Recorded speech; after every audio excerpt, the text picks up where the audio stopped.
ഓം ശാന്തി 6/7/2024 പ്രഭാതമുരളി.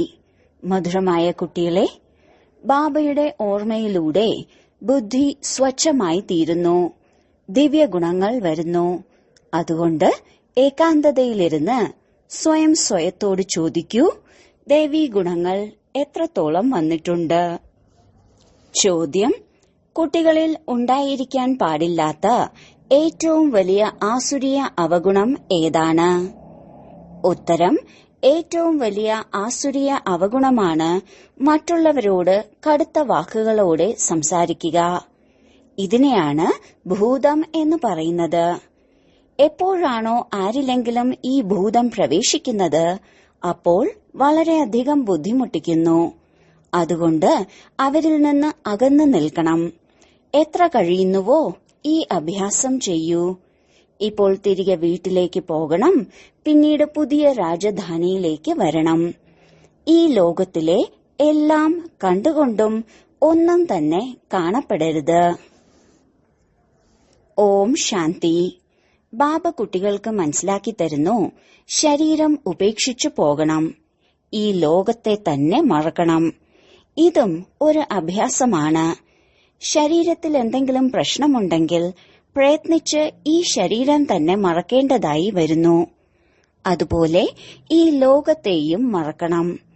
മറക്കാനുള്ള അഭ്യാസം ചെയ്യേണ്ടത് അതിരാവിലെയാണ്. ഇപ്പോൾ തിരികെ വീട്ടിലേക്ക് പോകണം. ഇത്രമാത്രം. ഈ ജ്ഞാനം കുട്ടികൾക്ക് ലഭിച്ചിട്ടുണ്ട്. മുഴുവൻ ലോകത്തെയും ഉപേക്ഷിച്ച് ഇപ്പോൾ വീട്ടിലേക്ക് പോകണം. ഇതിനായി കൂടുതൽ ജ്ഞാനത്തിന്റെ ആവശ്യമില്ല. പ്രയത്നിച്ച് അതേ ലഹരിയിൽ തന്നെ ഇരിക്കണം. ശരീരത്തിന് എത്ര തന്നെ ബുദ്ധിമുട്ട് ഉണ്ടായാലും എങ്ങനെ അഭ്യസിക്കണമെന്ന് കുട്ടികൾക്ക് മനസ്സിലാക്കി തന്നിട്ടുണ്ട്. നിങ്ങളിവിടെ ഇല്ലാത്ത അവസ്ഥ എത്ര നല്ല അഭ്യാസമാണ്. കുറച്ചു സമയം മാത്രമേ ബാക്കിയുള്ളൂ. വീട്ടിലേക്ക് പോകണം. പിന്നീട് ബാബയുടെ സഹായമുണ്ടാകുന്നു.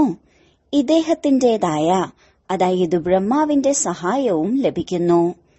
സഹായം തീർച്ചയായും ലഭിക്കുന്നുണ്ട്. ഒപ്പം പുരുഷാർത്ഥവും ചെയ്യണം.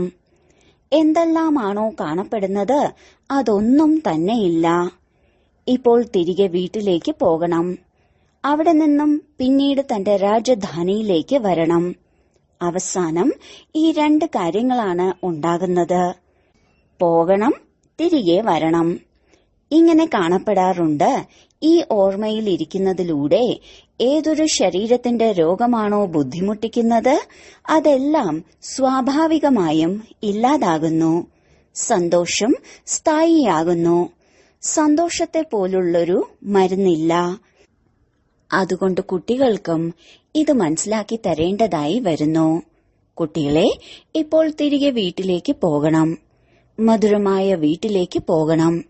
ഈ പഴയ ലോകത്തെ മറക്കണം. ഇതിനെയാണ് ഓർമ്മയുടെ യാത്ര എന്ന് പറയുന്നത്. ഇപ്പോഴാണ് കുട്ടികൾക്ക് ഇതെല്ലാം മനസ്സിലായത്. ബാബ കൽപ്പകൽപ്പം വരുന്നു.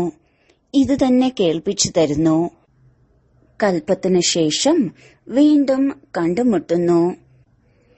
ബാബ പറയുന്നു, കുട്ടികളെ, ഇപ്പോൾ നിങ്ങൾ എന്തെല്ലാമാണോ കേൾക്കുന്നത്, പിന്നീട് കൽപ്പത്തിനു ശേഷവും ഇത് തന്നെ കേൾക്കും. ഇത് കുട്ടികൾക്കറിയാം. ബാബ പറയുന്നു, ഞാൻ കൽപ്പകൽപ്പം വന്ന് കുട്ടികൾക്ക് വഴി പറഞ്ഞു തരുന്നു. ആ വഴിയിലൂടെ നടക്കുക എന്നത് കുട്ടികളുടെ ജോലിയാണ്. ബാബ വന്ന് വഴി പറഞ്ഞു തന്ന് കൂടെ കൊണ്ടുപോകുന്നു. കേവലം വഴി പറഞ്ഞു തരികയല്ല ചെയ്യുന്നത്, എന്നാൽ കൂടെ കൊണ്ടുപോവുകയും ചെയ്യുന്നു.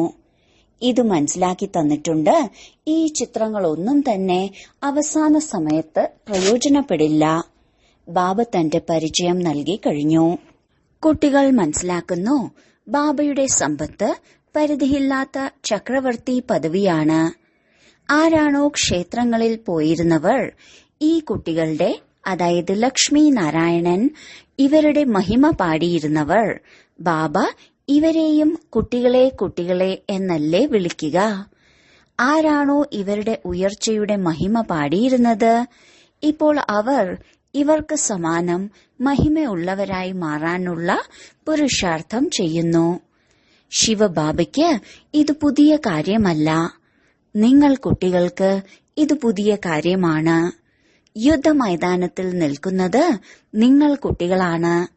സങ്കല്പ വികല്പം ഇദ്ദേഹത്തെയും, അതായത് ബ്രഹ്മാവിനെയും ബുദ്ധിമുട്ടിക്കുന്നുണ്ട്. ഈ ചുമയും ഇദ്ദേഹത്തിന്റെ കർമ്മത്തിന്റെ കണക്കാണ്. ഇത് അനുഭവിച്ചേ മതിയാകൂ. ശിവബാബ സദാ ആനന്ദത്തിലാണ്. ബ്രഹ്മാവിന് കർമാതീതമായി തീരണം. ശിവബാബ സദാ കർമാതീത അവസ്ഥയിൽ തന്നെയാണ്. നിങ്ങൾ കുട്ടികൾക്കും എനിക്കും, അതായത് ബ്രഹ്മബാബയ്ക്കും മായയുടെ കൊടുങ്കാറ്റ് കർമ്മഭോഗത്തിന്റെ രൂപത്തിൽ വരുന്നു. ഇത് മനസ്സിലാക്കണം. ബാബ വഴി പറഞ്ഞു തരുന്നു. കുട്ടികൾക്ക് സർവ്വതും മനസ്സിലാക്കി തരുന്നുണ്ട്. ഈ രഥത്തിന് എന്തെങ്കിലും സംഭവിക്കുകയാണെങ്കിൽ നിങ്ങൾക്ക് ഫീലിംഗ് വരുന്നു, ദാദയ്ക്ക് എന്തോ സംഭവിച്ചു. ശിവബാബയ്ക്ക് ഒന്നും തന്നെ സംഭവിക്കുന്നില്ല.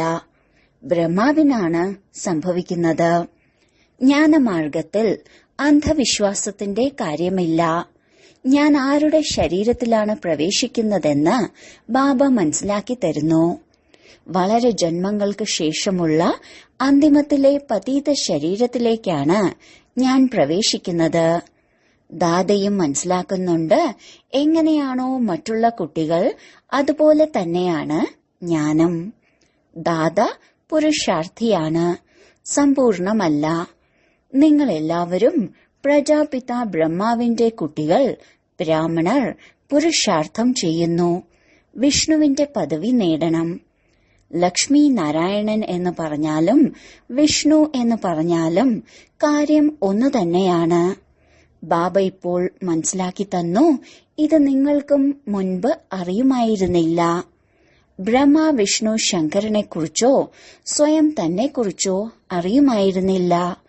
ഇപ്പോൾ ബാബയെയും ബ്രഹ്മ വിഷ്ണു ശങ്കരനെയും കാണുമ്പോൾ ബുദ്ധിയിലേക്ക് വരുന്നു, ഈ ബ്രഹ്മാവാണ് തപസ് ചെയ്യുന്നതെന്നുള്ള കാര്യം. വെളുത്ത വസ്ത്രധാരി ഇദ്ദേഹമാണ്. ഇവിടെ തന്നെ കർമാതീത അവസ്ഥ പ്രാപിക്കണം. മുൻകൂട്ടി നിങ്ങൾക്ക് സാക്ഷാത്കാരം ഉണ്ടാകുന്നു. ഈ ബാബ ഫരിഷ്തയായി തീരുന്നു. നിങ്ങൾക്കും അറിയാം, നമ്മൾ കർമാതീത അവസ്ഥ നേടി നമ്പർ വൈസായി ഫരിഷ്തയായി തീരുമെന്ന്. എപ്പോഴാണോ നിങ്ങൾ ഫരിസ്തകളായി മാറുന്നത്, അപ്പോൾ മനസ്സിലാക്കാൻ സാധിക്കുന്നു ഇപ്പോൾ യുദ്ധം പുറപ്പെടുമെന്ന്. പൂച്ചകൾക്ക് വിളയാട്ടം, എലികൾക്ക് പ്രാണവേദന. ഇത് വളരെയധികം ഉയർന്ന അവസ്ഥയാണ്.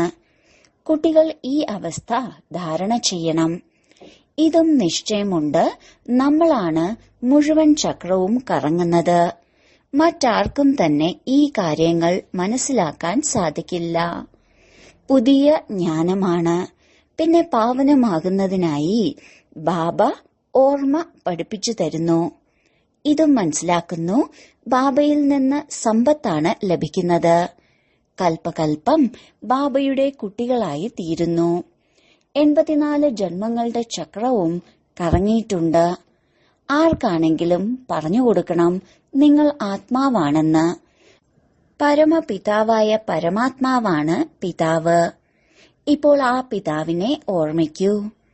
അപ്പോൾ അവരുടെ ബുദ്ധിയിലേക്ക് വരും, ദൈവിക രാജകുമാരനായി തീരണമെങ്കിൽ എത്ര പുരുഷാർത്ഥം ചെയ്യണമെന്ന കാര്യം. വികാരത്തെയെല്ലാം തന്നെ ഉപേക്ഷിക്കണം. ബാബ മനസ്സിലാക്കി തരുന്നു, സഹോദരി സഹോദരൻ എന്നുമല്ല, ഭായി ഭായി എന്ന് മനസ്സിലാക്കണം. ബാബയെ ഓർമ്മിക്കണം. സമ്പത്തിന് അവകാശിയായി തീരണം. ഇവരെ പോലെ സർവഗുണ സമ്പന്നരായി തീരണം. ലക്ഷ്മി നാരായണന്റെ ചിത്രം വളരെ കൃത്യമാണ്. കേവലം ബാബയെ മറക്കുന്നതിലൂടെ ദൈവിക ഗുണം ധാരണ ചെയ്യുന്ന കാര്യവും മറക്കുന്നു. കുട്ടികൾ ഏകാന്തതയിൽ ഇരുന്നു കൊണ്ട് ചിന്തിക്കണം, ബാബയെ ഓർമ്മിച്ച് എനിക്ക് ഇവരെ പോലെ ആയി തീരണം. ഈ ഗുണങ്ങൾ ധാരണ ചെയ്യണം. കാര്യം നിസ്സാരമാണ്. കുട്ടികൾക്ക് എത്രയാണ് പരിശ്രമിക്കേണ്ടി വരുന്നത്? ദേഹാഭിമാനം കൂടുതൽ വരുന്നുണ്ട്. ബാബ പറയുന്നു, ദേഹി അഭിമാനിയായി തീരൂ. ബാബയിൽ നിന്ന് തന്നെ സമ്പത്ത് നേടണം. ബാബയെ ഓർമ്മിക്കുന്നതിലൂടെ മാത്രമേ അഴുക്ക് ഇല്ലാതാകൂ. കുട്ടികൾക്കറിയാം, ഇപ്പോൾ ബാബ വന്നു കഴിഞ്ഞു. ബ്രഹ്മാവിലൂടെ പുതിയ ലോകം സ്ഥാപിക്കുന്നു. നിങ്ങൾ കുട്ടികൾക്കറിയാം, സ്ഥാപന നിർവഹിച്ചുകൊണ്ടിരിക്കുകയാണ്. ഇത്രയും സഹജമായ കാര്യം പോലും നിങ്ങളുടെ ബുദ്ധിയിൽ നിലനിൽക്കുന്നില്ല. ഒന്ന് അല്ലാഹു, പരിധിയില്ലാത്ത പിതാവിൽ നിന്നും ചക്രവർത്തി പദവി ലഭിക്കുന്നു. ബാബയെ ഓർമ്മിക്കുന്നതിലൂടെ പുതിയ ലോകം ഓർമ്മ വരുന്നു. അബലകൾക്കും വികലാംഗർക്കും വളരെ നല്ല പദവി നേടാൻ സാധിക്കും. കേവലം സ്വയം ആത്മാവാണെന്ന് മനസ്സിലാക്കി ബാബയെ ഓർമ്മിക്കണം. ബാബ വഴി പറഞ്ഞു തന്നു. പറയുന്നു, സ്വയം ആത്മാവാണെന്ന് നിശ്ചയിക്കൂ. ബാബയുടെ തിരിച്ചറിവ് ലഭിച്ചു കഴിഞ്ഞു. ബുദ്ധിയിലിരിക്കുന്നുണ്ട്, ഇപ്പോൾ 84 ജന്മം പൂർത്തിയായി കഴിഞ്ഞു. വീട്ടിലേക്ക് പോകണം. പിന്നീട് സ്വർഗത്തിലേക്ക് വന്ന് പാർട്ടഭിനയിക്കണം. എവിടെ ഓർമ്മിക്കണം, എങ്ങനെ ഓർമ്മിക്കണം എന്നുള്ള ചോദ്യമേ ഉദിക്കുന്നില്ല. ബാബയെ ഓർമ്മിക്കണം എന്നുള്ള കാര്യം ബുദ്ധിയിൽ ഉണ്ടായിരിക്കണം. ബാബ എവിടെ പോയാലും നിങ്ങൾ ബാബയുടെ കുട്ടികൾ തന്നെയല്ലേ? പരിധിയില്ലാത്ത അച്ഛനെ ഓർമ്മിക്കണം. ഇവിടെ ഇരിക്കുമ്പോൾ നിങ്ങൾക്ക് ആനന്ദമുണ്ടാകുന്നു. ബാബയുമായി സന്മുഖത്തിൽ മിലനം ചെയ്യുന്നു. മനുഷ്യർ സംശയിക്കുന്നു, എങ്ങനെ ശിവബാബയുടെ ജയന്തി ഉണ്ടാകുന്നു എന്ന്. ശിവരാത്രി എന്ന് എന്തുകൊണ്ടാണ് പറയപ്പെടുന്നതെന്നും അറിയുന്നില്ല. കൃഷ്ണനെക്കുറിച്ച് മനസ്സിലാക്കുന്നു, രാത്രിയിലാണ് ജനിച്ചതെന്ന്. പക്ഷേ അത് ഈ രാത്രിയുടെ കാര്യമല്ല. പകുതി കൽപ്പത്തെ രാത്രി പൂർത്തിയാകുമ്പോൾ പുതിയ ലോകത്തെ സ്ഥാപിക്കുന്നതിനായി ബാബയ്ക്ക് വരേണ്ടി വരുന്നു. വളരെ സഹജമാണ്. കുട്ടികൾ സ്വയം മനസ്സിലാക്കുന്നു, സഹജമാണ്. ദൈവീ ഗുണങ്ങൾ ധാരണ ചെയ്യണം. ഇല്ലെങ്കിൽ 100 മടങ്ങ് പാപം ഉണ്ടാകുന്നു. എന്നെ നിന്ദിക്കുന്നവർക്കൊരിക്കലും ഉയർന്ന പദവി ലഭിക്കില്ല. എന്റെ നിന്ന ചെയ്യിപ്പിക്കുന്നവർക്ക് പദവി ഭ്രഷ്ടമായി തീരുന്നു. വളരെയധികം മധുരമായി തീരണം. കടുത്ത വാക്കുകളോടെ സംസാരിക്കുക. ഇത് ദൈവിക ഗുണമല്ല. ഇത് ആസുരീയ അവഗുണമാണെന്ന് മനസ്സിലാക്കണം. ഇത് നിങ്ങളുടെ ദൈവിക ഗുണമല്ല എന്ന് അവർക്ക് സ്നേഹത്തോടെ മനസ്സിലാക്കി കൊടുക്കണം.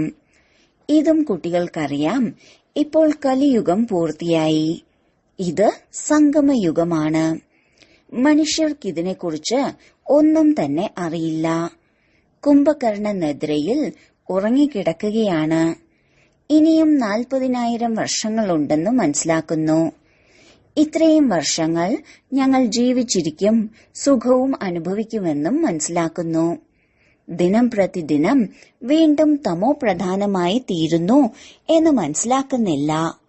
നിങ്ങൾ കുട്ടികൾ വിനാശത്തിന്റെ സാക്ഷാത്കാരവും ചെയ്തിട്ടുണ്ട്. ഇനി മുന്നോട്ടു പോകുന്തോറും ബ്രഹ്മാവിന്റെയും കൃഷ്ണന്റെയും സാക്ഷാത്കാരവും ലഭിക്കുന്നു. ബ്രഹ്മാവിന്റെ പക്കൽ പോകുമ്പോൾ നിങ്ങൾ സ്വർഗത്തിന്റെ രാജകുമാരനായാണ് മാറുന്നത്. അതുകൊണ്ടാണ് ബ്രഹ്മാവിന്റെയും കൃഷ്ണന്റെയും 2 പേരുടെയും സാക്ഷാത്കാരം ഉണ്ടാകുന്നത്. ചിലർക്ക് വിഷ്ണുവിന്റെ സാക്ഷാത്കാരം ലഭിക്കുന്നു. പക്ഷെ വിഷ്ണുവിന്റെ സാക്ഷാത്കാരത്തിലൂടെ അത്രയും മനസ്സിലാക്കാൻ സാധിക്കില്ല. നാരായണന്റേത് ലഭിക്കുകയാണെങ്കിൽ അല്പമെങ്കിലും മനസ്സിലാക്കാൻ സാധിക്കുന്നു. ഇവിടെ നമ്മൾ വരുന്നത് തന്നെ ദേവതയായി തീരുന്നതിന് വേണ്ടിയാണ്. അതുകൊണ്ടാണ് നിങ്ങളിപ്പോൾ സൃഷ്ടിയുടെ ആദിമധ്യ അന്ത്യത്തിന്റെ പാഠമാണ് പഠിക്കുന്നത്. പാഠം പഠിപ്പിക്കുന്നത് ഓർമ്മിക്കുന്നതിന് വേണ്ടിയാണ്. പാഠം പഠിക്കുന്നത് ആത്മാവാണ്. ദേഹത്തിന്റെ ഭാരം ഇല്ലാതാകുന്നു. ആത്മാവ് തന്നെയാണ് സർവ്വതും ചെയ്യുന്നത്. നല്ലതും മോശവുമായ സംസ്കാരം ആത്മാവിലാണ് ഉണ്ടാകുന്നത്. നിങ്ങൾ മധുരമധുരമായ കുട്ടികൾ 5000 വർഷങ്ങൾക്ക് ശേഷമാണ് വീണ്ടും കണ്ടുമുട്ടുന്നത്. നിങ്ങൾ അവർ തന്നെയാണ്. സംസ്കാരവും അത് തന്നെയാണ്. 5000 വർഷങ്ങൾക്ക് മുമ്പും നിങ്ങൾ തന്നെ ആയിരുന്നു.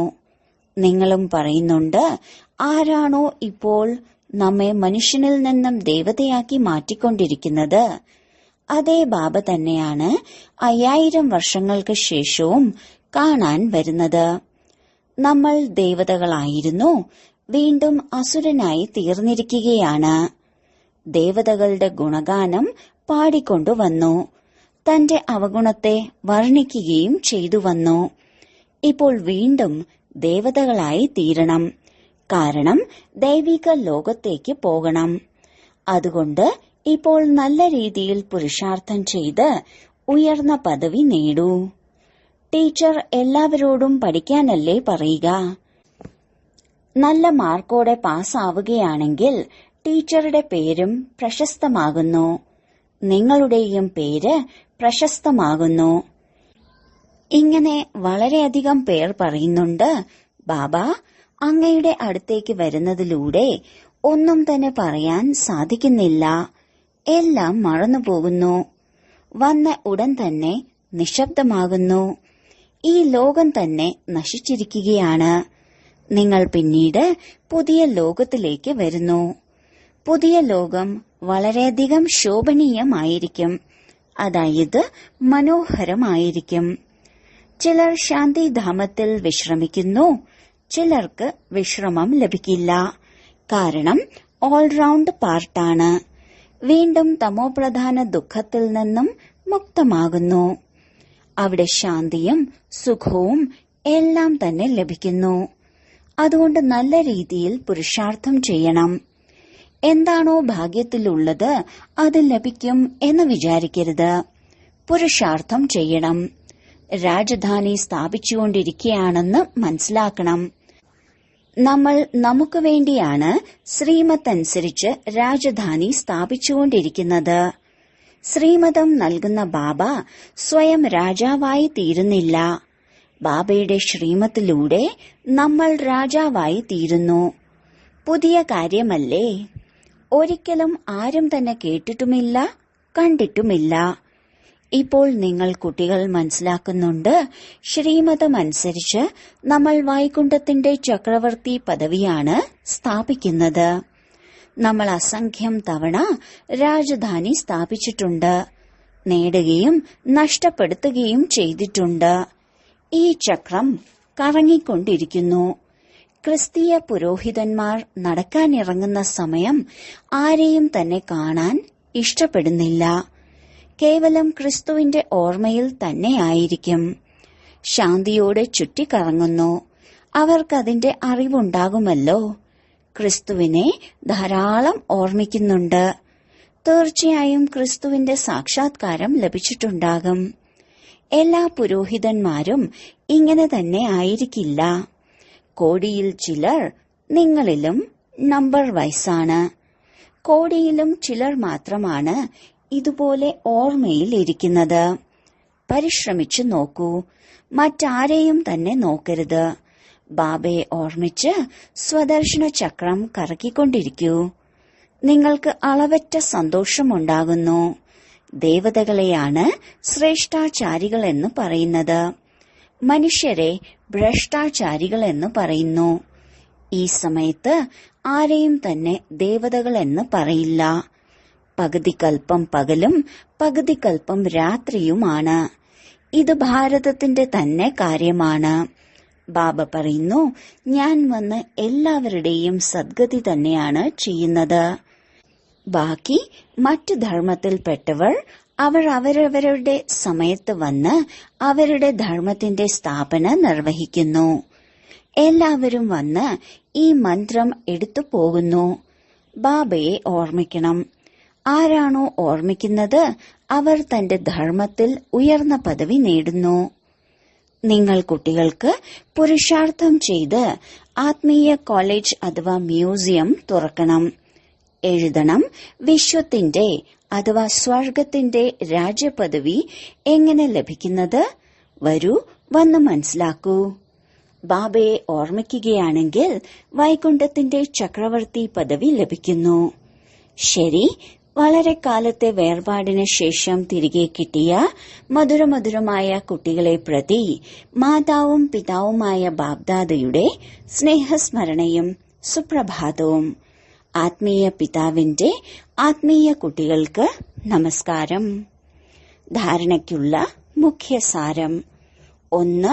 നടക്കുമ്പോഴും കറങ്ങുമ്പോഴും ഒരേ ഒരു ബാബയുടെ മാത്രം ഓർമ്മയിലിരിക്കണം. മറ്റൊന്നും തന്നെ കണ്ടിട്ടും കാണപ്പെടരുത്. ഇങ്ങനെ അഭ്യസിക്കണം. ഏകാന്തതയിൽ സ്വയത്തെ പരിശോധിക്കണം.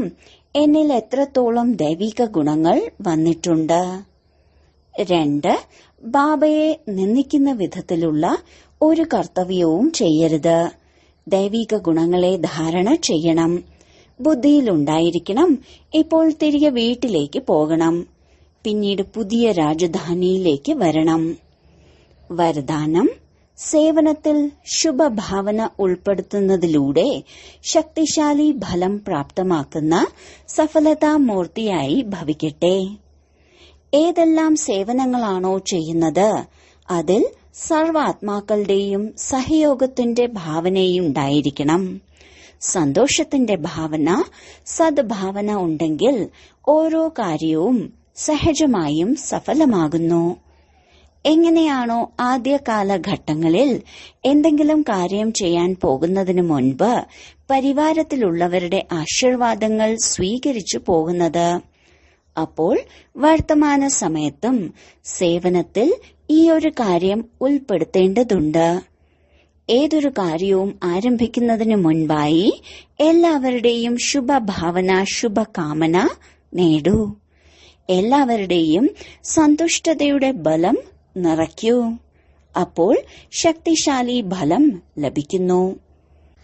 സ്ലോഗൻ: എങ്ങനെയാണോ ബാബ നമുക്ക് മുന്നിൽ ഹാജരാകുന്നത് അതുപോലെ താങ്കളും സേവനത്തിൽ ഹാജരാകുകയാണെങ്കിൽ പുണ്യം ശേഖരിക്കപ്പെടുന്നു.